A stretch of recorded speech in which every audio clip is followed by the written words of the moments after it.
আপনার চাইল্ডহুডটা কিরকম ছিল? আপনি প্রথমে ছেলে ছিলেন। আমার চাইল্ডহুডটা ছিল এরকম like I was in a cage. যখন ওরকম বুলিং করতো তখন কি মনে হতো যে আচ্ছা আমি একটু চেষ্টা করি?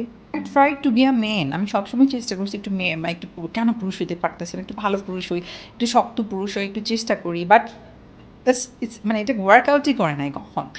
আমরা বুঝি আর না বুঝি, আমার কথা হচ্ছে violence should not be accepted. Never ever. আমি এরকম একটা সমাজ ব্যবস্থা এই দেশে দেখতে চাই যে দেশে ভিন্ন মত, ভিন্ন ধর্ম, ভিন্ন চিন্তা, ভিন্ন পরিচয়ের মানুষ কাউকেই ডিসক্রিমিনেশন করবে না।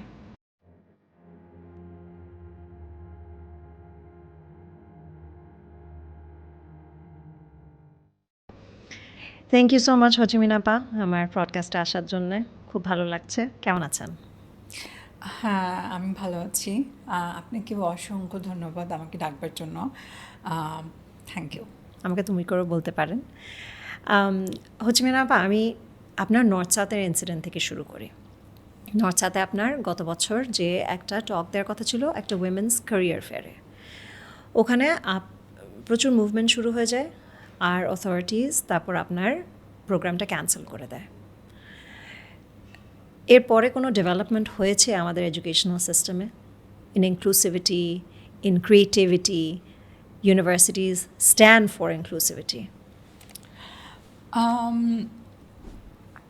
এরপরে কোনো ডেভেলপমেন্ট হয়েছে বলে আমার আসলে মনে হয় না। আমার কাছে মনে হয় নর্থ সাউথের ঘটনার পরে অনেক অনেক ইনসিডেন্ট ঘটেছে, যেগুলো কিনা আমাদের কালচার, আমাদের যে ট্র্যাডিশন, আমরা আমরা বাঙালি আমরা বাঙালি বাঙালি যারা, তাদের তো মানে ওই নর্থ সাউথের ঘটনার পরে আমি বেশ কয়েকটা জায়গাতে গিয়েছি, কথা বলেছি। নর্থ সাউথের ঘটনায় যেটা হয়েছিল যে যারা প্রোটেস্ট করছিল তারা পার্টিকুলার একটা গ্রুপের, এবং তারা যে ইডিওলজিতে বিলিভ করে সেটা কি না এক ধরনের মিলিটেন্ট ইডিওলজি, আমি এটাই বলবো আর কি। ওখানে একটা ক্যারিয়ার কার্নিভাল ছিল যেখানে আমাকে ওরা ডাকছিল ডিসেন্ট ওয়ার্ক প্লেস নিয়ে কথা বলবার জন্য। তো আমার কথা শুধুমাত্র ওইটুকুর উপরেই থাকতো, এবং সেখানে আমি একটা প্যানেলে ছিলাম, আমার সাথে ছিল আইএলওর রিপ্রেজেন্টেটিভ। সো ডেফিনেটলি আমি হয়তো বা সর্বোচ্চ কতক্ষণই কথা বলতে পারতাম, 10 to 15 মিনিটস। আর এই 10 থেকে 15 মিনিট আমি কি এমন বলতাম যেটা বলাতে একেবারে অনেক কিছু বদলে যেত, বা ওই যে মানুষগুলো প্রোটেস্ট করলো সেই মানুষগুলোর যে চিন্তাধারা সেইগুলোকে আমি একেবারে বম্বার্ডমেন্টের মতো করে একেবারে বদলে দিতে পারতাম, সেরকমটা না। কিন্তু নর্থ সাউথের ঘটনাটা যেটা ঘটলো, তারপরে আরও অনেক ঘটনা ঘটেছে, পাঠ্যপুস্তক ছেঁড়ার ঘটনা, নানান ধরনের ধর্মীয় রাজনৈতিক দলগুলোকে একসাথে করে তারা নানান ধরনের স্টেটমেন্ট দেওয়া। লাস্ট যেটা হলো 3rd জুন মেবি ইঞ্জিনিয়ার্স ইনস্টিটিউশনে, ওখানে যতগুলা রাজনৈতিক ইসলামী রাজনৈতিক দল ছিল সবাই মিলে ওখানে গিয়ে একটা সভা করলো, এবং সেখানে তারা পাবলিকলি আমার নাম ধরে বলছে, আমার কথা বলছে যে এরকম এরকম এটা সেটা অনেক কিছু আর কি। সেখানে তারা নর্থ সাউথের ঘটনাকেও মানে উদ্ধৃত করলো। তো এই ধরনের ঘটনাগুলো ঘটলো, এবং তারপরে যেটা হলো যে পাঠ্যপুস্তকের যে গল্পটা ছিল আর কি, শরীফার সেই গল্পের কিছু একটা, আমি যতদূর জানতে পেরেছি, কিছু একটা চেঞ্জ হয়ে যাবে। এখন সেটা কি চেঞ্জ হবে সেটা হয়তো পরবর্তী শিক্ষাবর্ষ আসলে আমরা বুঝতে পারবো। ডেভেলপমেন্টের কথা যদি চিন্তা করি তাহলে আমি বলবো যে আমরা বাঙালি, আমরা 1971 মুক্তিযুদ্ধ করার পরে আমরা একটা বাংলাদেশ পেয়েছি, একটা স্বাধীন দেশ পেয়েছি। পাকিস্তান তো একটা ওরা তো আমাদের চাইতেও অনেক কট্টরপন্থী টাইপের মুসলিম বা ইসলাম বহন করে আর কি। সেই পাকিস্তানের ওই মানুষগুলোর সাথে আমরা বাঙালি মুসলমানরা থাকতে পারি নাই, বা আমাদের এখানে আরও বাঙালি হিন্দু আরও অনেক কিছু ছিল আর কি, আমরা থাকতে পারি নাই। আমাদের এখানকার মেজরিটি মানুষের কথাও যদি চিন্তা করি, তারাও মুসলিম ছিল, আবার ওদের ওখানে তো মেজরিটি মুসলিম ছিলই। এবং যুদ্ধের সময়কার কথাও যদি আমরা চিন্তা করি, তখন সেই পাক হানাদার বাহিনীরা কি করে নাই আমাদের যে মা বোন, তাদের যে সম্ভ্রমহানি, বীরঙ্গনা, যুদ্ধ শিশু, আরও এরকম কত কত সব কিছু তো আর্কাইভ হয়ে আছে, সব কিছু তো ছোটো ছোটো ক্যামেরা ফুটেজ, ভিডিও ফুটেজে আছে, রঘুরায়ের ক্যামেরায় আছে, জয় গোস্বামীর কবিতায় আছে, সমস্ত কিছু তো আর্কাইভ হয়ে আছে, তাই না?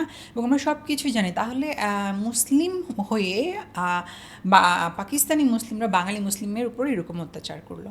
আমি সবসময় একটা কথা বলি যে সব কিছুর আগে মানুষ সত্য, মানুষকে দেখতে হবে। আমরা ছোটোবেলা থেকে, আমি বড় হয়েছি, আমি এরকম দেখছি যে বৈশাখী মেলাতে বাবা ছোটোবেলা হাতে ধরে নিয়ে গেছে মেলাতে, ঈদের সময় ঈদের যে প্রেয়ার হতো সেখানে গেছি, পুজোর সময় আমাদের পাশের গ্রামে লক্ষ্মী পূজা হতো, সেই লক্ষ্মী পুজো দেখতে যেতাম খুব আড়ম্বর করে, এবং সেখানে একটা মেলা হতো। এই জিনিসগুলো দেখতাম। আমাদের কিন্তু ছোটোবেলা থেকে যে বড় হওয়াটা, আমি এখন 30 বছর আমার এখন, তো এই 30 বছরের আসার আগের যে আমার ছোটোবেলা ছিল, সেই ছোটোবেলায় কিন্তু আমি সাম্প্রদায়িকতা এইভাবেই দেখি নাই। এখন আমরা যেভাবে সাম্প্রদায়িকতা দেখছি, এই সাম্প্রদায়িকতা কিন্তু আমি আমার ছোটোবেলায় দেখিনি। আমি নিজের ধর্মের যে রিচুয়ালস সেগুলোতে পার্টিসিপেট করতাম, অন্য ধর্মের রিচুয়ালস সেগুলোতে সেলিব্রেট করতাম, এবং একটা ব্যাপার ছিল যে খুবই টলারেন্ট একটা ব্যাপার, সেই পরিবেশের মধ্যে কিন্তু বড় হওয়া। কিন্তু এই যে নর্থ সাউথের ঘটনা ঘটলো আমার সাথে, ওরা আমাকে ওখানে কথা বলতে যেতে দিল না, এবং তারপরে আরও যত ঘটনাগুলো ওইটাকে কেন্দ্র করে ঘটলো, আমার কাছে মনে হয় যে আমরা বাঙালি কালচার যেটা আমাদের, সেই কালচারের জায়গা থেকে হয়তো বা আমরা অনেকটা সরে আসছি, অথবা আমার কাছে মনে হয় যে আমাদের যে সিভিল সোসাইটির মানুষরা আছেন, বা যারা মুভমেন্ট করেন, আন্দোলন করেন নানান ধরনের, আমার কাছে মনে হয় সেই মানুষগুলো কোথাও না কোথাও একটা কম্প্রোমাইজ করে গেছে। যদিও নর্থ সাউথের ঘটনার পরে অনেক মানুষ লিখেছেন আমাকে নিয়ে, অনেক নাম করা নামি দামি মানুষজন, অনেক মিডিয়া, টিভি চ্যানেল প্রায় সবগুলাই নিউজ করছেন, বিশ্ববিদ্যালয় মঞ্জুরি কমিশন শোকজ করছিল নর্থ সাউথ অথরিটিকে, ওরা আবার একটা রিপ্লাই করছে, অনেক কিছু করছে। তো এই ধরনের ঘটনাগুলো মানে কাজ ইনিশিয়েটিভগুলো তারা সেই সময় নিয়েছে, কিন্তু এই যে একটা ব্যাকল্যাশ তৈরি করলো, এই যে একটা কি বলবো নেগেটিভ ইম্প্যাক্ট ক্রিয়েট করলো, সেইটার পেছনের মানুষ যারা, তারা কিন্তু এখনও তাদের স্বস্ব জায়গায় বহাল তবিয়তে আছেন, এবং তারা কিন্তু তাদের সেই জিনিসগুলা করেই যাচ্ছেন, কাজবাজগুলা। আপনার তো ওখানে যে কথা বলার it was a career fair, women's career carnival, তো আপনার কথা বলার কথা ছিল আপনার ক্যারিয়ার নিয়ে, কারেক্ট? আপনি একজন নার্স, আপনি একজন registered nurse at a local hospital, তাহলে ওটাতে প্রবলেম কি থাকতে পারে? আমার কাছে মনে হয় যে আমি নার্স হবার আগে আমি পুরোপুরি একজন অ্যাক্টিভিস্ট, রাইটস অ্যাক্টিভিস্ট। তো মানুষ আমাকে আমার অ্যাক্টিভিজমের কারণেই চিনে। আমি যে মার্জিনালাইজড কমিউনিটিকে, প্রান্তিক যে জনগোষ্ঠীকে আমি বিলং করি, সেই জনগোষ্ঠীর অধিকারের কথা নিয়ে আমি সবসময় লড়াই করি, তাদের অধিকার নিয়ে কাজ করি। তো তারা হয়তো চিন্তা করেছিল যে যেহেতু আমি নানান জায়গাতে যাই, নানান কথাবার্তা বলি মানুষের অধিকারের জন্য, বিশেষ করে আমার কমিউনিটির মানুষদের জন্য, তো ওখানে গিয়েও হয়তো বা আমি সেই অধিকারের কথা বলবো। এবং ডেফিনেটলি আমাকে যখন কথা বলতে দেওয়া হবে, ক্যারিয়ার কার্নিভাল হোক আর সেটা যা কিছুই হোক, আমার কথা বলার বিষয় ছিল decent work place. So definitely আমি বিয়ন্ড বাইনারির বাইরের মানুষ যারা, তাদের কাজের জায়গাটা ঠিক কীরকম হলে একটা ডিসেন্ট ওয়ার্ক প্লেস হয়। যেমন সবসময় কিন্তু বলা হয় যে একটা রাষ্ট্র কতটুকু সুশাসন এবং মানে আইনের শৃঙ্খলা আছে, সেটা বোঝা যায় সেই রাষ্ট্রের সবচেয়ে মার্জিনালাইজড জনগোষ্ঠী কেমন আছে তার উপরে। তো আপনি একটা দেশকে অনেক দূর এগিয়ে নিয়ে যেতে পারেন, কিন্তু সেই দেশে যদি একটা গোষ্ঠীকে আপনি পিছিয়ে রাখেন, ওই গোষ্ঠীকে পিছিয়ে রেখে আপনি কখনোই একটা দেশকে খুব ভালো একটা স্ট্যান্ডার্ডে, একটা লেভেলে নিতে পারবেন না। কারণ ওই পিছিয়ে রাখা গোষ্ঠীটাই তখন আপনার দেশের জন্য ক্যান্সারে পরিণত হবে। তো ডেফিনেটলি আমি যেখানেই কথা বলতে চাই, I have to talk about my community, আমার কমিউনিটির মানুষগুলোর রাইটস নিয়ে, তাদের জীবন নিয়ে, তাদের যাপন নিয়ে, তাদের বেঁচে থাকা নিয়ে, লড়াই নিয়ে। সো আমাকে ডেফিনেটলি সেই জিনিসগুলোকে নিয়ে কথা বলতে হবে। আমি একটা বেসিক কোয়েশ্চেনে চলে যাই, যেটা আপনার জন্য হতে পারে বেসিক হতে পারে আপনার কমিউনিটিতে, বাট জেনারেল মানুষের জন্য there is a lot of confusion. Hijra versus transgender. Hijra is something more prevalent in আমাদের সাউথ এশিয়াতে, এই কমিউনিটিটা। How do you differentiate? আমি যদি খুবই একটা জায়গা থেকে চিন্তা করি, হিজরা এবং ট্রান্সের মধ্যে দেয়ার ইজ নো ডিফারেন্স।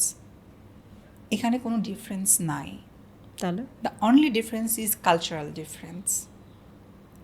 শুধুমাত্র যেটুকু আলাদা সেটা হচ্ছে কালচারালি ডিফারেন্সটা আছে। এরকম culture? যেমন হিজড়ারা আলাদা একটা ভাষায় কথা বলে, ওদের একটা কোড ল্যাঙ্গুয়েজ আছে।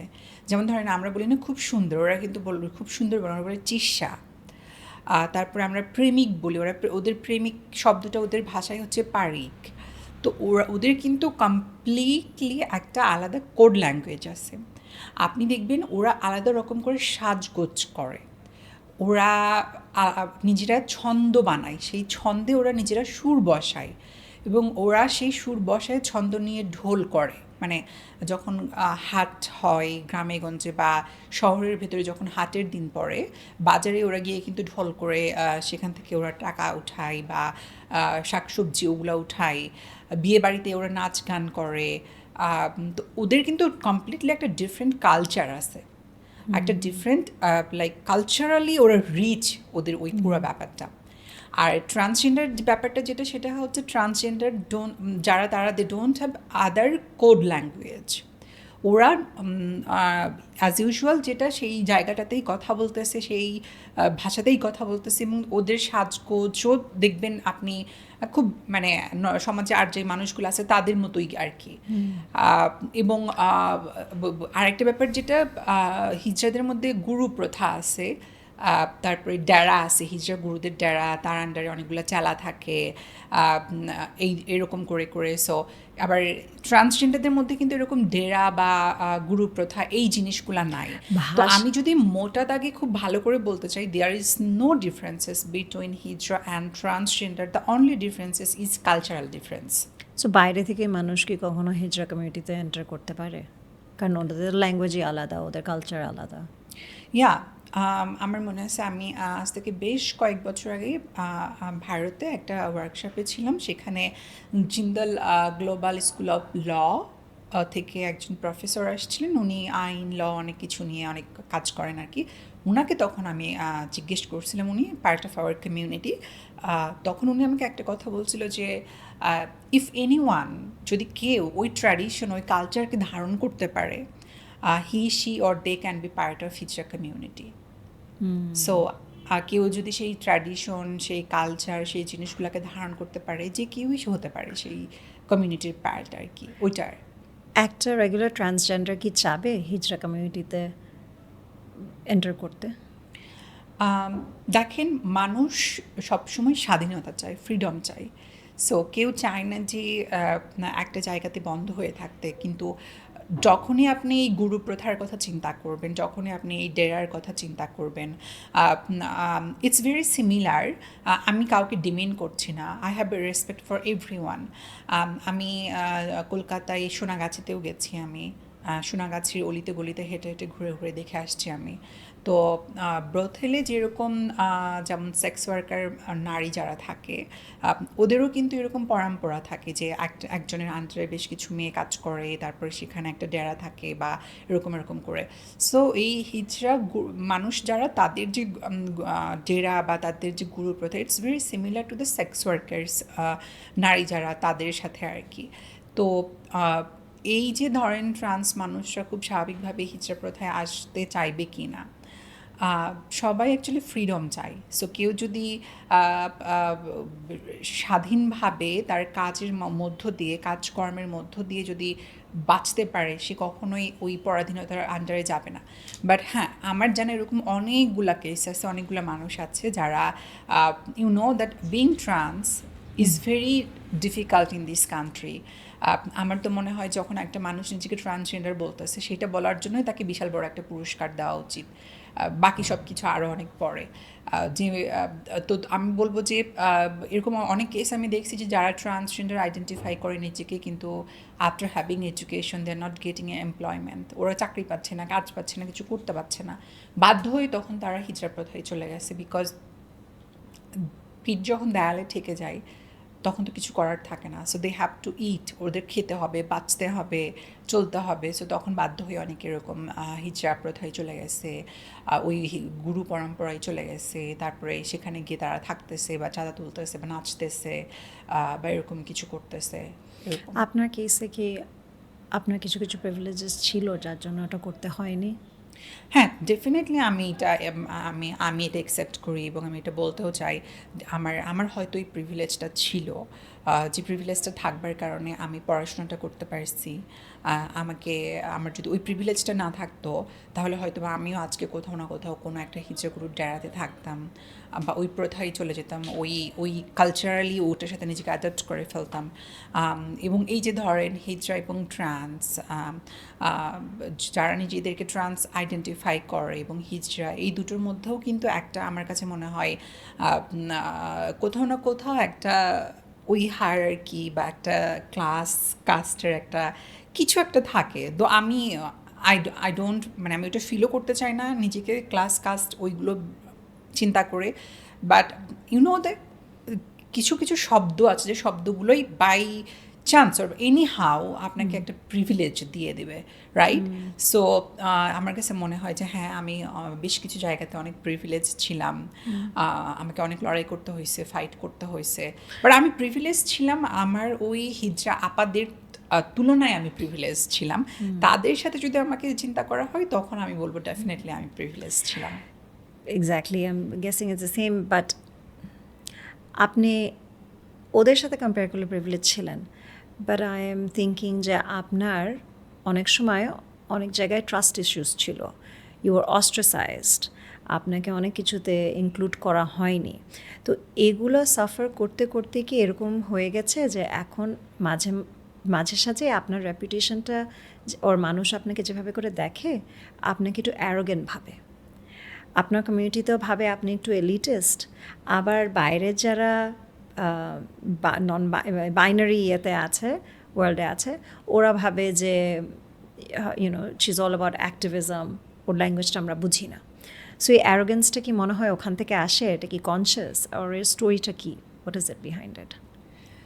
আমার ছোটোবেলা থেকে আমি যেভাবে বড় হয়েছি, আমি কাস্ট সিস্টেমটা দেখে দেখে বড় হয়েছি।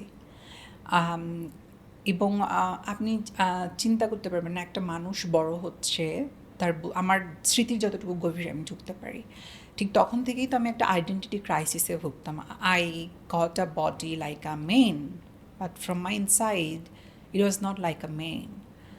এই যে কনফ্লিক্ট আমার ছোটোবেলাকার একেবারে স্মৃতি যতটুকু গভীরে আমি ঢুকতে পারি, তখনকার বুদ্ধি বয়স থেকেই তো আমার ভেতরে এই কনফ্লিক্টটা ছিল। এবং তখন থেকে আমি খুব ভালো করে বুঝতাম যে সেই সময় 2000 সালের দিককার কথা আমি বলছি, একটু মেয়েদের মতো করে চলাফেরা, আমার মেয়েদের মতো করে কথা বলা, হাঁটা চলা, ওটার জন্যই আমাকে প্রত্যেকটা পয়েন্টে আমাকে ডিসক্রিমিনেশন ফেস করতে হয়েছে। এবং সেই জিনিসটা দেখে দেখে দেখে দেখে আমি বড় হয়ে উঠছি। এবং দেয়ার ওয়াজ আ টাইম, যেমন ধরেন আমাদের আরও অনেক অ্যাক্টিভিস্ট ছিল, যেমন জয়া শিকদার আপা 90s থেকে 90-এর দশক থেকে উনি অনেক কাজ করতে চেষ্টা করছেন, অনেক জায়গাতে দৌড়াইছেন। তখন হিউম্যান রাইটস কমিশনের সিগমা হুদা ছিলেন, তার কাছে উনি অনেকবার গেছেন, আরও অনেক কিছু করতে চেষ্টা করছেন। আমার কাছে মনে হয় যে আপনি যখন অধিকার চাইবেন, অধিকার চাওয়ার একটা ভাষা থাকা দরকার। দের ইজ আ ল্যাঙ্গুয়েজ, আপনি যে ল্যাঙ্গুয়েজের মাধ্যমে আপনি রাইটসটা সিক করবেন, হয়তোবা সেই ল্যাঙ্গুয়েজটাতে আমাদের কোথাও কোনো কমতি ছিল। তো 90-এর দশক থেকে জয়াপা এত দৌড়াইছেন, এত কিছু করছেন, no one gave her attention. কেউই কিন্তু তাকে সেরকম করে সেই সময়টাতে অ্যাটেনশন দেয় নাই। আমি বলবো যে উনি অনেক কিছু ডিজার্ভ করে ফ্রম দ্য সোসাইটি। আজ পর্যন্ত একটা দেশের 53 বছর পার হলো, জয়া শিকদার 90-এর দশক থেকে কাজ করতেছে। এদেশে কত রোকেয়া পদক, স্বাধীনতা পদক, 21শে পদক দেওয়া হয়, জয়া শিকদার কি একটা পদকও পেতে পারেন না? তিনি কি ডিজার্ভ করেন না? বা আমাদের ক্ষমতার যারা বসে আছেন, আমাদের রাষ্ট্র ক্ষমতায়, তারা কি একটু চিন্তা করবেন না এই ব্যাপারটা নিয়ে কখনো? তো আমি বলবো যে জয়া শিকদারকে কিন্তু সেই অ্যাটেনশন দেওয়া হয় নাই। তো আমি যখন আস্তে আস্তে করে বড় হলাম, একটা সময় সে নিজের আইডেন্টিটি খুঁজে পেলাম এবং ক্লেইম করলাম I M A trans women. এবং এই ক্লেইমিংটা ছিল আমার অনেক বড় ফেমিনিস্ট গ্যাদারিংয়ে বাংলাদেশের, যেখানে সাউথ এশিয়ার one of the renowned feminist activist Kamla Bhasin ছিল। বাট যখন আমি ওই ফোরামগুলোতে নিজেকে ট্রান্স উইমেন হিসেবে আইডেন্টিফাই করতাম, তারা আমাকে নিয়ে হাসতো, ক্রিটিক করতো। বিকজ তখন একটা সময় ছিল, তখন আমি না দেখতে ছেলেদের মতো, না দেখতে মেয়েদের মতো, না হিজড়াদের মতো, I was like a clown. And they didn't want to accept myself as a trans woman after claiming by myself. তারা কিন্তু করছিল না এটা তখন, এবং অনেক হাসাহাসি, অনেক কিছু আমি কিন্তু এগুলো দেখে ফেস করে করে আসছি। এবং তারপরে এসে একটা সময় আমি অনেক কিছু আই ডু রিয়েলাইজ, আমি অনেক কিছু স্ক্রিনিং করছি। It's crossing 53 years of Bangladesh, আর এই দেশে 53 বছরে অনেক নারী আন্দোলন হয়েছে। অনেক নারী আন্দোলনে হিজড়া এবং ট্রান্স মানুষরা দাঁড়াইছে সংসদের সামনে, শাহবাগে, শহীদ মিনারে, অনেক কিছুতে। আপনি যদি সেই ছবিগুলো ঘাঁটতে যান, আপনি কিন্তু দেখতে পারবেন সেই জায়গাগুলোতে আমাদের ট্রান্স হিজড়া মানুষরা ছিল। আপনি কি আমাকে আজকে একটা স্লোগান দেখাতে পারবেন এই 53 বছরে যত নারী আন্দোলন এই দেশে ঘটছে, একটা স্লোগান যে স্লোগানটা ইনক্লুসিভ স্লোগান, যে স্লোগানটা ট্রান্স বা হিজড়া নারী বা আপাদেরকে ইনক্লুড করে? There is no single slogan. আপনি একটা সিঙ্গেল স্লোগানই খুঁজে পাবেন না। তো এই যে জিনিসগুলো ডেফিনেটলি আমার মধ্যে একটা ফ্রাস্ট্রেশন ক্রিয়েট করে, আমার এক্সিস্টেন্স নিয়ে আমাকে আমার ভিতরে প্রশ্ন তৈরি করে। ডেফিনেটলি আমি যখন কথা বলি, হয়তো আমি আমার কোনো ডাবল স্ট্যান্ডার্ড নাই, whatever I feel from my inside, এবং আমি সেটাই বলে ফেলি। সো ওই জন্যই হয়তো বা অনেক সময় অনেকে মনে করে যে অ্যারোগেন্ট বা এরকম কোনো কিছু। আমি এটাও খুব ভালো করে জানি, দেখেন আমার হারাবার কিছু নাই, হারাবার কিছুই নাই। আমি সবসময় বলি, আমি যত পাওয়ার স্ট্রাকচারের যত জায়গাগুলোতে গেছি, আমার কমিউনিটির মানুষগুলোর জন্য যত ফাইট করছি, লড়াই করছি, যা কিছু করছি, সবসময় আমার মাথায় ওটাই সেট করা ছিল, আমি রাস্তা থেকে উঠে আসছি। মেবি আমার শেষ ঠিকানা রাস্তায়। I have nothing to lose, আমার কোনো কিছু হারানোর নাই। আপনার কি মনে হয় it's a one man show? আপনি একাই অ্যাক্টিভিজম করছেন ফর ট্রান্সজেন্ডার, আর বাকি সবাই শুধু বাংলাদেশে শুধু হিজড়া কমিউনিটিতে এখন আস্তে আস্তে বুঝতে পারছে। ইটস অনলি ইন 2013 আমরা থার্ড জেন্ডারকে উই স্টার্টেড রেকগনাইজিং আমাদের অফিসিয়াল ডকুমেন্টসে। তো is it something still very new? Are you alone in this? Do you feel alone? To be honest, 2013-তে যে এটা হয়েছে, ওটা একটা রেজুলেশন হয়েছিল, ওটা কিন্তু কোনো ল না। সেখানে লেখা ছিল হিজড়া তৃতীয় লিঙ্গ, থার্ড জেন্ডার, হিজড়া থার্ড জেন্ডার, এরকম কোনো কিছু, যেটা অনেক ভুল ভ্রান্তি অনেক কিছু ছিল। পরে সোশ্যাল ওয়েলফেয়ার মিনিস্ট্রি থেকে প্রাইম মিনিস্টারের আদেশেই ওটাকে আরও অনেক কাটছাট করা হচ্ছিল। তারপর সেটাকে একটা ট্রান্স প্রোটেকশন বিলের জন্য একটা ড্রাফটিং চলছিল, সব কিছুই ভালোভাবেই চলছিল। তারপরে তো এই অ্যান্টি ট্রান্স ব্যাকল্যাশ যে মুভমেন্টটা ক্রিয়েট করলো ফান্ডামেন্টালিস্টরা, সেটাও হলো। এখন আমি জানি না ওটা আসলে কতদূর পর্যন্ত আগায়া থেমে আছে, এরপরে ফার্দার আগাবে কি আগাবে না। আর অ্যাক্টিভিজমের কথা যদি আমি বলি, যখন আমি প্রথম থিঙ্ক বাংলাকে একটা ইন্টারভিউ দিলাম ঢাকা ইউনিভার্সিটির টিএসসিতে দাঁড়ায়, যেখানে আমি খুব ভালো করে হিজড়া এবং ট্রান্সের ডিফারেন্স বোঝাচ্ছিলাম, তখন before that everyone was silent, সবাই কিন্তু সাইলেন্ট ছিল, খুব একটা কথাবার্তা বলছিল না। কিন্তু তখন কিন্তু আমি ওই জিনিসগুলোকে ন্যারেট করতে চেষ্টা করলাম যে what is trans, what is hijra, publicly. তো তারপরে ওই ভিডিওটা কিন্তু ওই মানে ডকুমেন্টারিটা ভাইরাল হলো, এবং তারপরে আমি অনেক অ্যাটেনশন পেলাম। আমার কাছে ঢাকা ট্রিবিউন একটা নিউজ করতে আসলো, তারপরে তারা নিউজটা করলো ট্রান্স নার্স এমব্রেসেস জেন্ডার আইডেন্টিটি। আমি কথা বলতে শুরু করলাম, এবং I got lots of attention from the media. এবং মিডিয়া বারবার আমার কাছে আসতে শুরু করলাম, বারবার কথা বলতে শুরু করলাম, ইন্টারভিউ দিতে শুরু করলাম, ন্যারেট করতে চেষ্টা করলাম এই জিনিসগুলোকে, এই ব্যাপারগুলোকে। তো আমার কাছে মনে হয়েছে তখন যে আমি যে টোনে কথা বলছিলাম, আমি যে টোনে আমি রাইটস সিক করতেছিলাম, that was the proper tone, proper language to seek the rights, আমার অধিকারটা পাওয়ার জন্য। আমার কাছে তখন ওটা মনে হয়েছিল। তারপরে আমি আর তাসনুভা আনান, আমরা দুজন একসাথে ব্র্যাক জেমস ব্রিগান্টে মাস্টার্স করতে গেলাম। তো আমরা দুজন প্রথম ছিলাম ট্রান্স কমিউনিটি থেকে, যারা প্রথম 53 বছরের হিস্ট্রিতে প্রথম ট্রান্স কমিউনিটির মানুষ যারা একটা ইন্টারন্যাশনাল মাস্টার্স করতে গেল। তো তারপরে মাস্টার্স করার পরে তাসনুভা তো নিউজ প্রেজেন্টার হলো, অ্যান্ড দেন তারপরে সে চলে গেল আমেরিকাতে। অ্যান্ড আমি দেশেই থাকলাম, আমি দেশেই কাজ করতে শুরু করলাম। আমি ট্রান্স এমপ্লয়মেন্ট নিয়ে কাজ করলাম, নানান এজেন্সি, ব্যাংক, কর্পোরেট জায়গাগুলোতে ট্রান্সদের ইনক্লুশন নিয়ে কাজ করলাম। অনেকেই অনেক ভালো ভালো জায়গাতে এখন কাজ করছে। আমার কাছে কোথাও একটা মনে হয় আমি যাদেরকে একটুখানি যাদের পাশে দাঁড়াইতে চেষ্টা করছি ফ্রম মাই কমিউনিটি, আমি সবসময় চাইছি ইটস মানে এইটা এমন একটা ব্যাপার, being marginalised community member.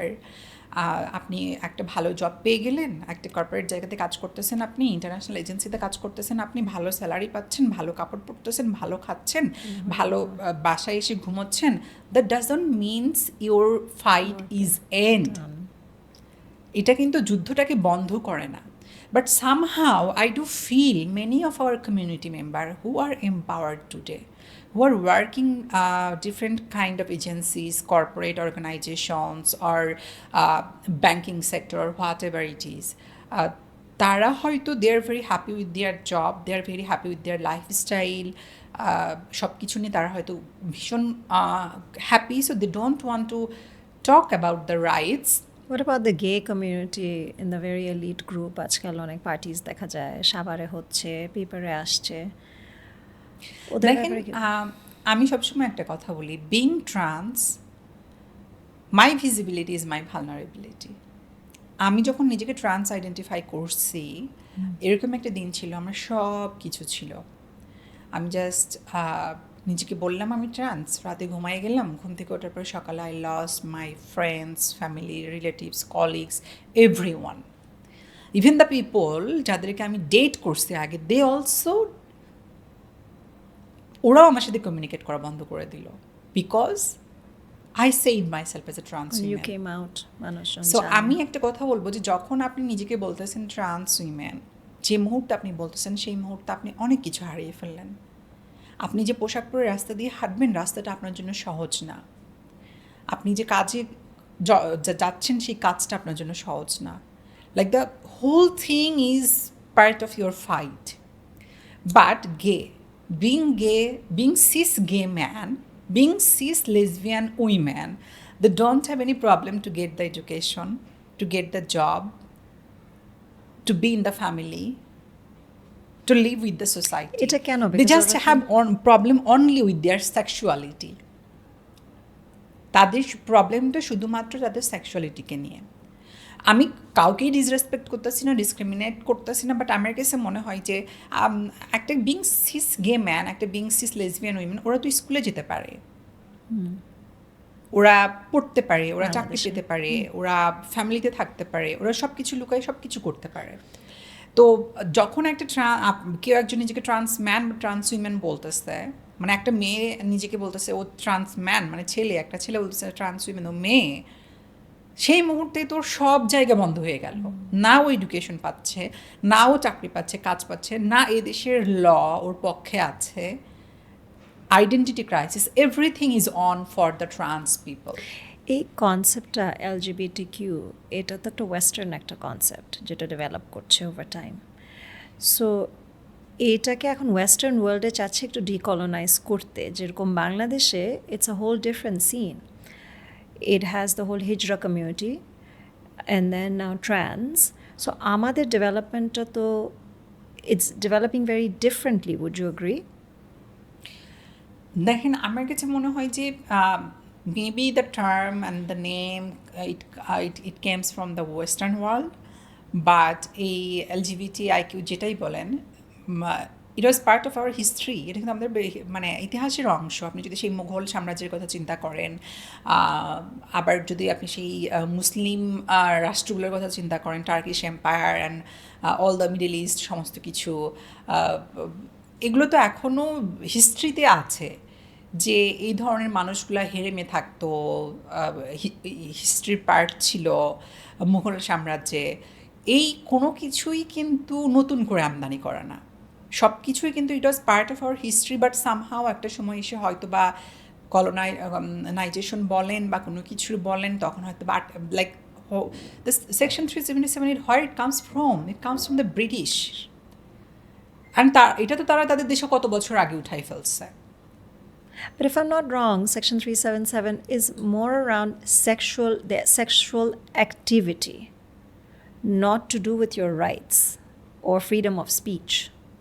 Yeah, freedom of speech or not, but like any kind of sexual intercourse which is against the nature. Right. But what is against the nature and what is not against the nature, who will decide that? And it's a ridiculous law which always targeted the people who are sexually marginalized. এবং এইটা দিয়েই তো সবসময় like ইন্ডিয়াতে ছিল, যেটা ওরা ওখান থেকে রিড ডাউন করে ফেললো।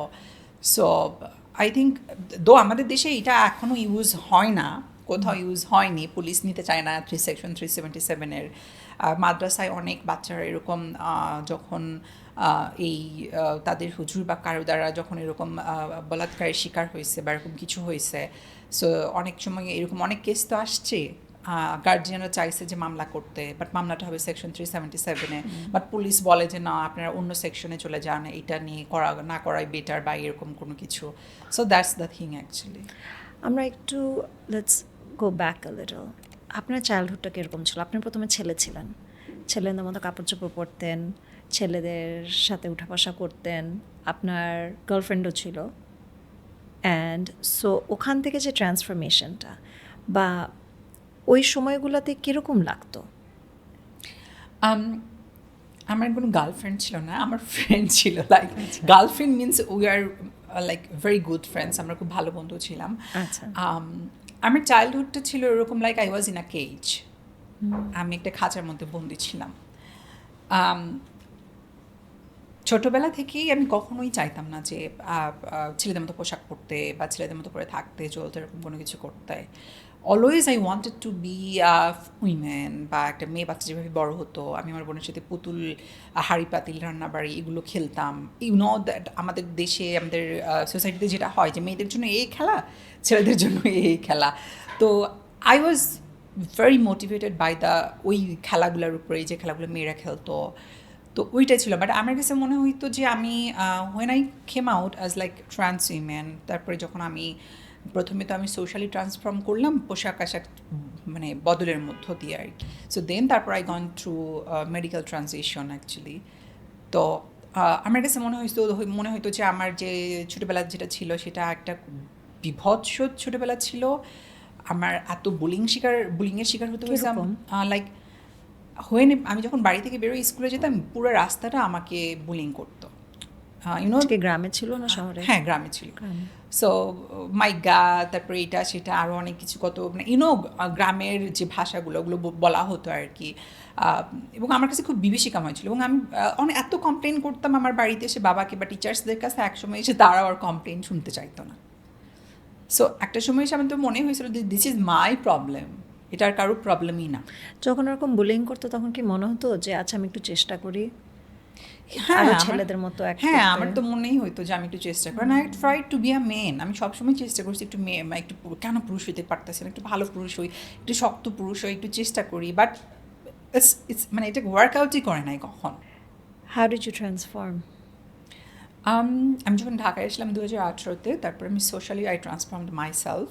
আমি কাপড় পরতে শুরু করলাম, লাইক যে কাপড়গুলো আমি আগে থেকে পরতে চাইতাম আর কি। আমি ওই শার্ট প্যান্ট, বিকজ এখানে কেউ চিনতো না। হ্যাঁ, চিনতো না। তো পড়তে শুরু করলাম, এবং আমি খুব লুকিয়ে লুকিয়ে পড়তাম যেন আমার বাড়িওয়ালা দেখতে না পারে, বুঝতে না পারে, এরকম করে। একটা সময় সে বাড়িওয়ালা বুঝতে পারলো যে আমি এরকম কাপড় পরতেছি। তো তখন উনি আমাকে বললো বাড়ি ছেড়ে দিতে হবে, and that was a huge fight. মানে একটা ট্রান্স হিসেবে ঢাকা শহরে একটা বাসা খুঁজে পাওয়া, এটা যে কত বড় একটা রিস্কি এবং যুদ্ধের একটা ব্যাপার। অনেক কষ্ট করে তারপর আমি একটা বাসা খুঁজে বের করলাম, সেই বাসায় উঠলাম, তারপর আমি সোশ্যালি কাপড় চোপড় পরতে শুরু করলাম এরকম করে। তারপরে একটা সময় আমি ওয়েস্ট বেঙ্গলে চলে গেলাম, ওখানে গিয়ে আমি আমার হরমোনের ডক্টরকে দেখালাম, তারপর I started my hormone replacement therapy, and then ওটা 2 বছরের মতো চললো আমার। Then I decided to go for surgery. তারপরে আমি দিল্লিতে গেলাম ডক্টর নরেন্দ্র কৌশিকের আন্ডারে সার্জারি করতে। সো তখন আমি ওখানে গিয়ে আমার ফার্স্ট সার্জারিটা করলাম। ওইটা করবার পরে আমার সিচুয়েশন ভীষণ বাজে ছিল। আই ওয়াজ লাইক আমি মরেই যাবো এরকম একটা অবস্থা, and I was very close to the death. মানে আমার মনে হচ্ছিল আমি শেষ এখন, বাট সামহাও আমি সার্ভাইভ করি। তারপরে আবারও ফেরত আসলাম, তারপরে আবার আমার সেকেন্ড সার্জারি হয়েছে, and now completely I transformed my self. আমরা বুঝি আর না বুঝি, আমার কথা হচ্ছে violence should not be accepted. Never ever. Maybe I don't approve, maybe আমাদের সময় লাগবে এটাকে বুঝতে, তাই বলে কি আমাকে ভায়োলেন্ট হতে হবে? কখনোই না। যেমন শাইখুল হিন্দ নামে একটা ফেসবুক আইডি থেকে আমাকে মেসেজ করছে যে তোকে খুব দ্রুতই জাহান্নামের টিকিট ধরিয়ে দিব, তোকে খুব দ্রুত জাহান্নামে পাঠানোর ব্যবস্থা করব। তো আমি জাস্ট তখন ওনাকে লিখলাম যে কত বড় মুসলিম তুই কত বড় মুসলিম যে আল্লাহর ক্ষমতা তোর হাতে। আল্লাহ তোকে টিকিট দিয়ে দিচ্ছে যে তুই মানুষকে কাকে জাহান্নামে পাঠাবি কাকে জান্নাতে পাঠাবি, সেই টিকিটটা আল্লাহ তোর হাতে দিয়ে দিচ্ছে। মানে peoples how they interpret the religion, how they are using the religion, ধর্মকে কীভাবে তারা ওয়েপন বানায় এবং কীভাবে তারা ইউজ করে ইন আ নেগেটিভ ওয়ে। তো আমার কাছে মনে হয় যে আপনি আমাকে মেরে ফেলতে পারেন, you can cut off my head or all the things. আপনি আমাকে মার্ডার করলেন, খুন করলেন, মেরে ফেললেন, হত্যা করলেন, তার মানে কি হোচমিন মারা গেল? হ্যাঁ, আমি মারা যেতে পারি এখন আমাকে মেরে ফেললে, বাট আমার মতো আরও 100টা হোচমিন অলরেডি তৈরি হয়েছে। তো ওই 100টাকে মারবেন আপনি, ওই 100টাকে মারলে আরও 1000 জন তৈরি হয়ে যাবে ততদিনে। তো কখনো ভায়োলেন্সের মাধ্যমে কোনো কিছুকে কন্ট্রোল করা যায় না। কোনো দিন আপনি হিস্ট্রিতে দেখেন, হ্যাঁ হয়তো সার্টিন একটা সময় পার্টিকুলার একটা টাইমে আপনি পলিটিক্যাল হিস্ট্রি যদি দেখেন, হিউম্যান রাইটসের হিস্ট্রি যদি দেখেন, হয়তো বা ওই অত্যাচারগুলো করে কিছু একটা সময়ের জন্য হয়তো বা কন্ট্রোল করে রাখা যায়, but in the bigger scale আপনি কখনোই ভায়োলেন্স দিয়ে কিছুকে কন্ট্রোল করতে পারবেন না। This is not possible. This was a lot of backlash from the community. How about family থেকে এরকম ব্যাকল্যাশ ছিল? আপনার বাবা মা কি বুঝতেন? আমার বাবা লেফটিস্ট পার্টি করতো, তো উনি একটু লিবারেল ছিল, বাট উনি তো 11 বছর আগে মারা গেছেন। আমি যখন আমার মা বোনকে আমি একটা সময় বললাম আমার আইডেন্টিটি নিয়ে দ্যাট দিস ইজ মি, তখন আমার মা আমাকে বলতে শুরু করলো it's okay, this is you, we don't have any problem, but you don't need to come out. তোমার কাম আউট করতে হবে না, তুমি যেরকম আছো সেরকমই থাকো, আর যদি কাম করতে চাও আমি মরে গেলে তারপরে, তার আগে না। অ্যান্ড আই ওয়াজ লাইক আমার মা, আমি যদি চিন্তা করি অ্যাজ এ বেঙ্গলি উইমেন, যিনি সারা জীবন সংসার করতে চাইছেন, বাচ্চা মানুষ করতে চাইছেন, তার জীবনের অনেক প্রাপ্তি আছে, তিনি সংসার করছেন, বাচ্চা জন্ম দিচ্ছেন, বাচ্চাদেরকে মানুষ করছেন, she got many things in her life, but what about my life? I was crossing that time 27 or 26 years, 25 years in a cage. 25 বছর, 24 বছর, 23 বছর আমি একটা জেলখানার মধ্যে বন্দি, বাট আমি ঘুরে বেড়াচ্ছি, বাট ফ্রম মাই ইনসাইড আমি একটা জেলখানার মধ্যে বন্দি। আমার জীবনের প্রাপ্তি কোথায় আসলে? দেন আই ডিসাইডেড নো, যা কিছুই হোক যেটাই হোক, I have to come out.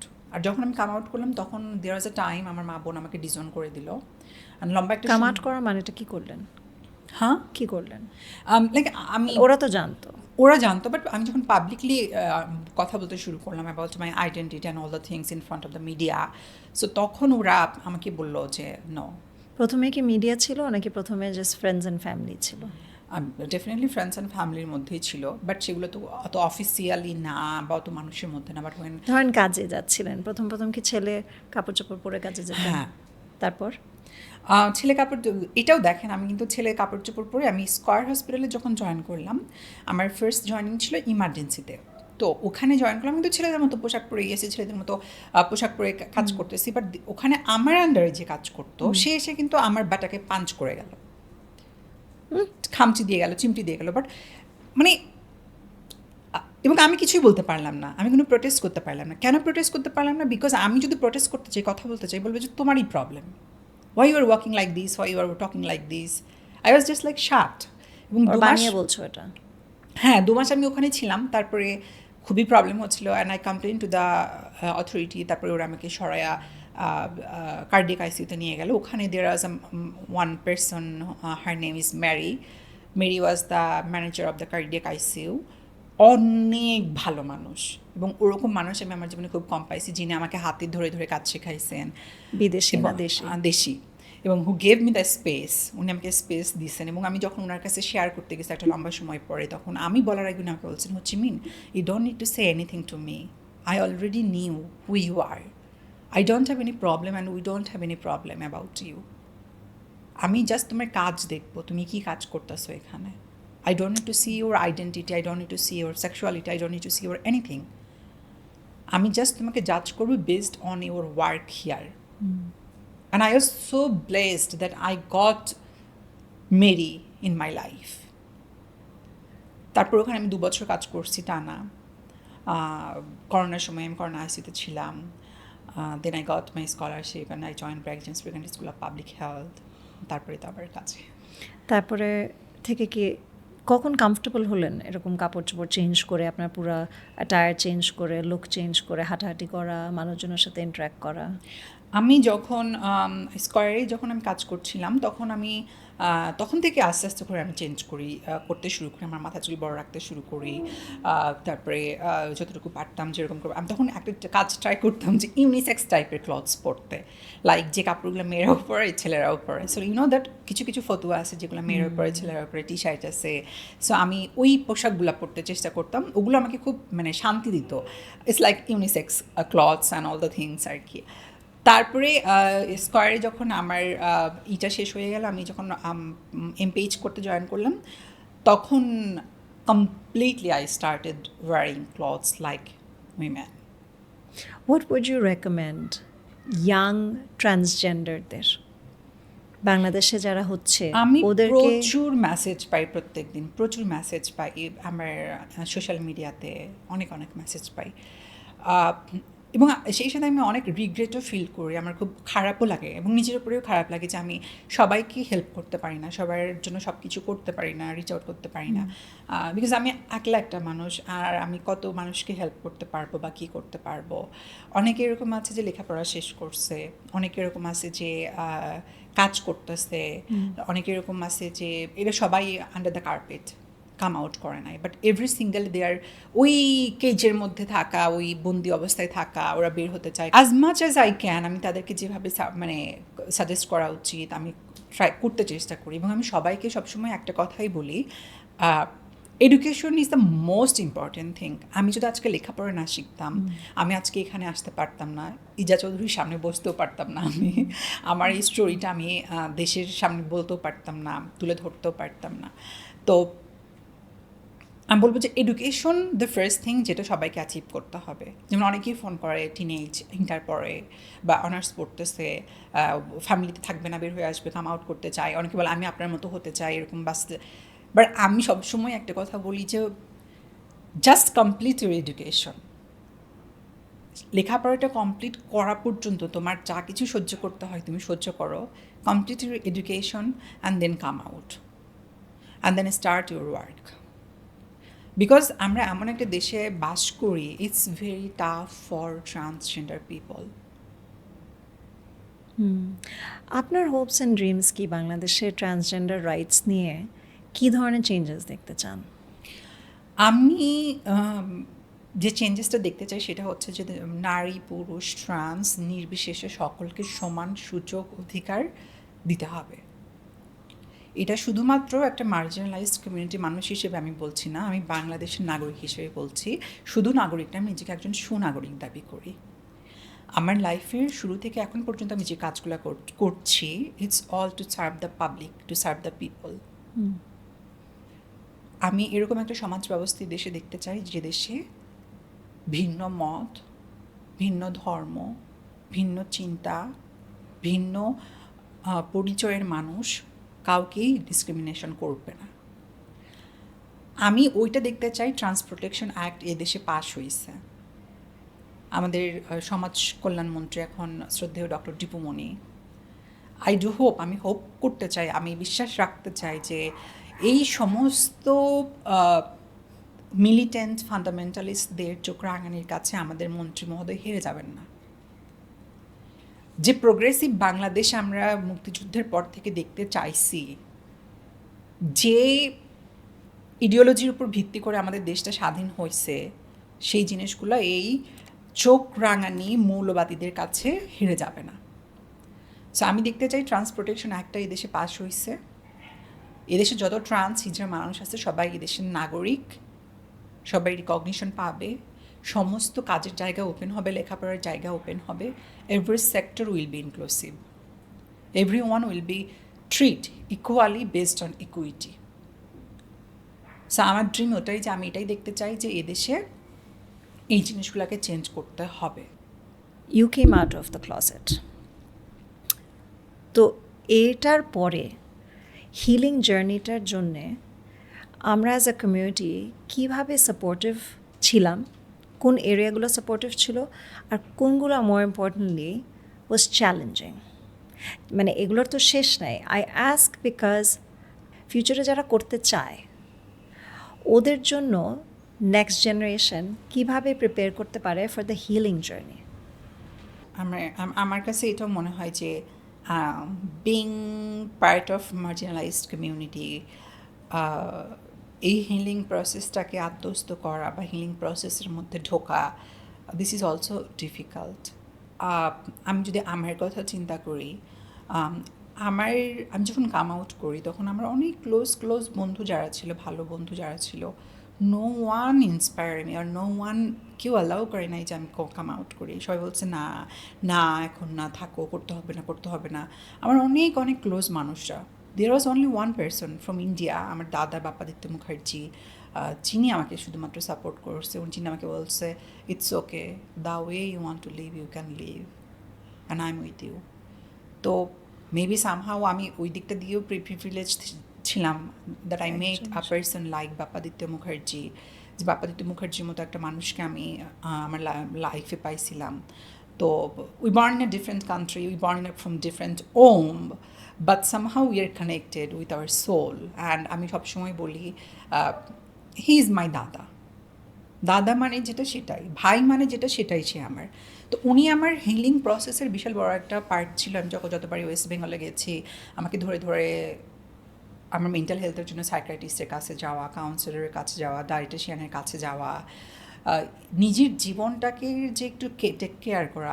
আমি তো খালি দৌড়াচ্ছিলাম আর এত কিছুর সাথে লড়াই করতেছিলাম, ফাইট করতেছিলাম। আমি ফরগট একটা মোমেন্ট যে আমার অ্যাকচুয়ালি নিজের উপরে একটু, নিজেকে নিয়ে একটু কিছু করা দরকার, নিজের সেলফকে একটু লাভ করা দরকার। বাট ওইটা আমি শিখলাম বাপ্পাদার কাছ থেকে। ওখানে আমি আরও অনেক মানুষের সাথে মিট করলাম, যেমন Ananya Chakraborty, West Bengal child rights কমিশনের চেয়ারপারসন ছিলেন উনি। ইভেন আমি যখন দিল্লিতে গেলাম আমার সার্জারি করতে, এবং আফটার মাই সার্জারি আমি তো ব্রিথ করতে পারতেছিলাম না, ডক্টর থিঙ্কিং দ্যাট আমাকে আইসিইউতে শিফট করে দেবে। সাডেনলি ওরা বলতেছিল যে ওনাদের ওখানে আইসিইউ নয়, অন্য একটা জায়গাতে শিফট করবে। তখন দাদা খুব প্যানিক হয়ে গেল এবং অনন্যা চক্রবর্তী দিল্লিতে ফোন করলেন। দিল্লিতে তখন কেজরিওয়াল গভর্নমেন্টের হেলথ মিনিস্ট্রি থেকে যিনি ছিল উনি, ইট ওয়াজ লাইক এত মানুষের ভালোবাসা, ওই জিনিসগুলো আমার কাছে মনে হয় আমি যখন এগুলো চিন্তা করি, that's the part of my healing process. Even আমি যদি বাংলাদেশে বলি, বিবি রাসেল ফ্রম দ্য 1994, উনি তখন থেকে এখন পর্যন্ত এত কিছু করতেছেন তাঁতিদের জন্য, এত কাজ। তো আমি জানি, আমার কাছে সবসময় মনে হয় দ্য পিপল যাদেরকে আমাদের অ্যাকচুয়ালি ভ্যালুস করা দরকার, আমাদের দেশের মেন প্রবলেম আমরা তাদেরকে ভ্যালু করতে পারি না, ভ্যালু দিতে জানি না আর কি। আর আমার কাছে মনে হয় যে হোয়েন এভার আই মেট বিবি রাসেল, আমি যতবারই ওনার সাথে দেখা করি, কথা বলি, it's like the healing process. আমার কাছে মনে হয় যে আমি পুরা আমার একটা হিলিং হয়ে গেল। তো তো উনার সান্নিধ্য আমাকে খুবই করে। আমি কিছু ব্যায়াম স্টার্ট করি। আই ফাউন্ড আউট আমার কাছে মনে হয় যখন ব্যায়াম ট্যাম করা হয়, মেডিটেশন করা হয়, সো ওই সময়টাতে অনেক নেগেটিভ এনার্জি রিলিজ হয়ে যায়। সো এই জিনিসগুলো, গান শুনি, বই পড়তে ভীষণ পছন্দ করি। এবং আমি এটাও সবসময় বলি, যারা অধিকার নিয়ে কাজ করেন বা করতে চান, বা আমার কমিউনিটি মানুষ যারা কাজ করতে চান, they need to read a lot. যখন আপনি পড়তে থাকবেন, বই পড়তে থাকবেন, আপনি শিখে যাবেন অধিকার চাওয়ার ভাষাটা, কীভাবে অধিকার চাইতে হয়, অ্যান্ড তখন no one can beat you. So এইভাবে আসলে And not just for transgender, I think it Yeah. applies to everybody. Yeah, everybody. But I'm saying particularly woman. because I belong to my community. Of That's course. why. And এটাও I do feel যে ধরেন আপনি অন্য অন্য অনেক মুভমেন্টের কথা যদি চিন্তা করেন, they have the intellectual property. But in trans community, there is no intellectual property. আমাদের ওই থিঙ্ক ট্যাঙ্কটাই নাই আসলে আমাদের কমিউনিটিতে। Who can think, who can like ওই মুভমেন্ট প্রিপেয়ার করতে পারে, আন্দোলন করতে পারে, অনেক কিছু করতে পারবে, ওই সার্কেলটাই আমাদের মধ্যে তো তৈরি হয়নি আজ পর্যন্ত। Article 39 of Bangladesh's Constitution states that freedom of thought and conscience of speech for every citizen, and no individual or institution can take away this freedom from another citizen. Only the state can impose reasonable restrictions upon the freedom. প্রথমে আমরা conversation শুরু করছিলাম যে আপনার যেখানে north সাউথে আপনাকে they did not allow you to speak, ওখানে তো it was just a matter of freedom of speech, ওখানে তো it was not a matter of sexuality or speak about your lifestyle as a transgender. এইটা কতটা মনে হয় এই কনসেপ্টটা ইজ মিসিং বাংলাদেশে, the knowledge? I think 100% is missing. We all know যে নর্থ সাউথের স্টুডেন্টদের লাইক দের is a history, right, Holey Artisan and others, অনেক কিছু আছে মিলিটেন্টদের। অ্যান্ড যখন আমি অনেক হায়ার অথরিটির সাথে আই স্পোক, দিস এই টু মি দ্যাট ওখানে জঙ্গিদের একটা হাব আছে। But this is also my question to the state. State have the power, state have the authority. Why they can diminish that militant power? So এই যেটার কথা আপনি article 39 বললেন, মত প্রকাশের স্বাধীনতা বা অন্য অনেক কিছু, নর্থ সাউথ যেটা করছে আমার সাথে, that was completely injustice to me. আর একটা ইউনিভার্সিটি, বিশ্ববিদ্যালয় যেখানে গ্লোবাল থিঙ্কিং হবে, গ্লোবালি মানুষজন আসবে, চিন্তা করবে, কাজ করবে, কথা বলবে। আর I am pretty sure, I am damn sure যে ওই নর্থ সাউথ ইউনিভার্সিটিতে আরও অনেক সাবজেক্ট আছে, ল আছে, আরও অনেক কিছু আছে। They also teach about gender equality, they also talk about, ওই টিচাররা, প্রফেসররা সেক্সুয়ালিটি নিয়ে, জেন্ডার আইডেন্টিটি নিয়ে ডেফিনেটলি পড়ায়, রাইট? আবার আপনি আরেকটা ব্যাপার চিন্তা করবেন, ওই ক্যারিয়ার কার্নিভালে আজমেরি হক বাঁধনকে ওরা ঢুকতে দিল, বাট আমাকে ঢুকতে দেয় নাই। আজমেরি হক বাঁধন খুফিয়া নামে একটা ফিল্ম করছে, Netflix available, and Ajmeri Haque Badhon ওখানে একটা লেসবিয়ান ক্যারেক্টার প্লে করছে। দ্য অলওড আজমেরি হক বাঁধন, যেটা কিনা চাক্ষুষ প্রমাণিত, সোসাইটিতে এস্টাবলিশড একটা ক্যারেক্টার সে প্লে করছে। আমি তো ওরকম কোনো ক্যারেক্টার প্লে করিনি। Do you think it was because it was a show on Netflix? মানে আবারও এই colonization? মেবি। সেখানেও তো she is playing a lesbian. Yeah, lesbian. আর আমি একটা কথা প্রথমেই বলছিলাম যে someone from the marginalized community, কেউ যদি একেবারে দলিত কমিউনিটি থেকে, সেক্স ওয়ার্কার কমিউনিটি থেকে, ট্রান্সজেন্ডার কমিউনিটি থেকে, হিজড়া কমিউনিটি থেকে উঠে আসে আর ন্যাশনাল লেভেলে, ইন্টারন্যাশনাল লেভেলে তাদের অধিকারের কথা বলে, people don't like that actually. People don't like that the people who are living in the margin of margin, when they are empowered, when they're talking about their rights and injustice happening to them, this is not looks beautiful for many people who are majority in this society. তো আমার কাছে মনে হয়েছে যে ওরা definitely চিন্তা করছে ওরা এরকম করে, এ তো মেয়েও না, এ তো ছেলেও না, এই একটা ট্রান্স হিজড়া কোথাকার কোত্থেকে আসছে, সেইখানে এসে কথা বলবে, we are not going to happen this. A university is about learning. Yeah. And it's about inclusivity. Yeah. And it's about creativity. It's Even about keeping an open কথা mind. বলতে চাই, ইন্ডিপেন্ডেন্ট ইউনিভার্সিটিতে there is a professor Mohammad Sarwar Hossain. আপনি যদি ওনার social media হ্যান্ডেলে যান, আপনি এই যে ধরেন অ্যান্টি ট্রান্স ব্যাকল্যাশ মুভমেন্ট, আমি কোথাও এর আগে এই কথাগুলো বলি নাই, আমি এখানে বলতেছি যে হোল মুভমেন্টটা ঘটলো সেটার পেছনে Mohammad Sarwar Hossain was the one of the person যে প্রথমে সোশ্যাল মিডিয়াতে লোকজনকে অ্যাক্টিভ করছে। তারপরে আসিফ আদনান যে যাদের একটা ছেলে ছিল আল কায়দা আনসার আল বাংলার সাথে ওর অ্যাসোসিয়েশন ছিল বলে 2014-তে ওকে অ্যারেস্ট করা হয়েছিল। There was a news in Daily Star, online আপনি সার্চ করলেই পাবেন। ও এখন দেশে থাকে না, মালয়েশিয়াতে থাকে maybe.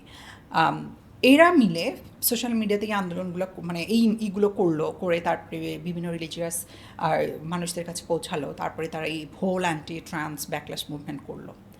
I also reach out to the Vice Chancellor of Independent University and the trustee of the Independent University. But এরকম একটা ফান্ডামেন্টালিস্ট মানুষ who don't accept the different thought, different identity, who can't think globally, how can they, ওরা কীভাবে এরকম একটা মানুষকে teaching প্রফেশনে রাখতে পারে? আমি এইটা চিন্তা করে বলতেছি না যে ও আমার কমিউনিটি এগেন্স্টে ব্যাকল্যাশ মুভমেন্ট করছে, আমি এটা চিন্তা করে বলতেছি he will produce more and more militant and fundamentalist students, he will destroy hour culture and doing already. It should stop somewhere, somehow. I know people have the power. Who have the power, they can do it within a minute. But আমি জানি না তারা এটা করবে কি করবে না, আর তারা এটা আরও দেখতে অপেক্ষা করতে শুরু করবে যে আরও কত নোংরা হতে পারে আমাদের কালচার, আরও কত ধ্বংস হতে পারে, তারপর একটা সময় গিয়ে তারা এটা করবে।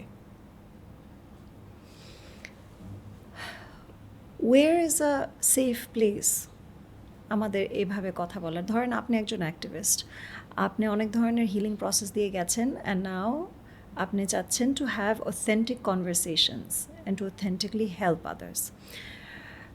একটা 10 বছরের একটা বাচ্চা যে আস্তে আস্তে নিজেকে আইডেন্টিফাই করছে, 10-12 বছরের একটা ছেলে যে সে একজন ট্রান্সজেন্ডার, ও কোথায় এই সেফ এই প্লেসটা পাবে কথা বলার জন্য? সে যখন বললেন আপনি ওকে লেখাপড়া করলে ওয়েল ভার্সড হবে, ইউনিভার্সিটিতে যাবে, কিন্তু ইউনিভার্সিটিতে গিয়েও তো সে এক্সপ্রেস করতে পারছে না। সো সে কোথায় যাবে বাংলাদেশে এটাকে এক্সপ্রেস করতে?